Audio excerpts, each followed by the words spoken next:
Hi friends, ఇప్పుడు మనం paneer curry ఎలా తయారు చేసుకోవాలో ఈ వీడియో రోజు మనం ఇంట్లోనే సింపుల్గా పన్నీర్ కర్రీ ఎలా తయారు చేయాలో నేర్చుకుందాం.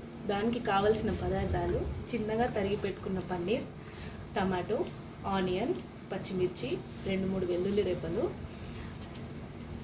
మసాలా దినుసులు. ఇప్పుడు మనం ఈ పన్నీర్ ముక్కలను లైట్ బ్రౌన్ వచ్చేంత వరకు ఆయిల్లో ఫ్రై చేసుకోవాలి. తర్వాత ఈ పేస్ట్ వచ్చేసి మనం ఇందాక చాప్ చేసి పెట్టుకున్న ఆనియన్స్, టమాటో, పచ్చిమిర్చి అన్నీ కలిపి ఇలా పన్నీర్ని ఇలా డీప్ ఫ్రై చేసుకోవాలి.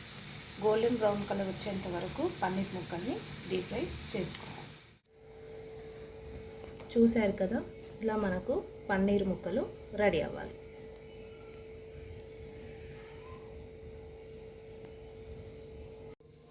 ఇప్పుడు ఇలా వేయించుకున్న పక్కకు పెట్టుకొని ఇదే బాణీలో మనకి కావాల్సిన కొన్ని మసాలా దినుసులు వేసుకుందాం.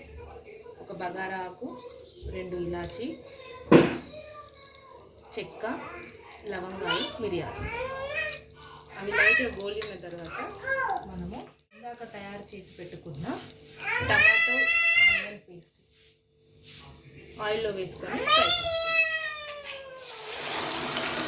టమాటో పేస్ట్ని ఇలా ఆయిల్ పైకి వచ్చేంత వరకు మంచిగా ఫ్రై చేసుకోవాలి. ఇలా ఫ్రై అయిన టమాటో పేస్ట్లో మనకు రుచికి ఉప్పు,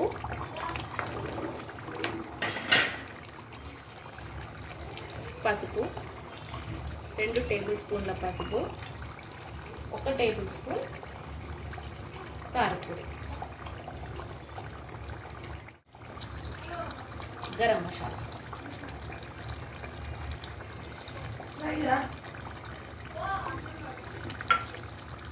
మనం ఆల్రెడీ ఫ్రై చేసుకున్న పన్నీర్ ముక్కల్ని ఇందులో యాడ్ చేసుకుందాం. ఇప్పుడు వీటిని మంచిగా మిక్స్ అయ్యేంత వరకు గరిటెతో కలుపుకోవాలి.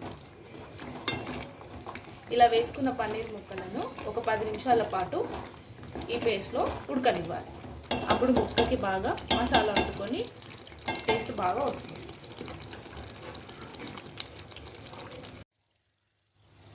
చూసారా, ఆయిల్లో వచ్చి మనకి ఆయిల్ పైకి వచ్చేంత వరకు కర్రీని ఇలా చక్కగా ఫ్రై చేసుకోవాలి.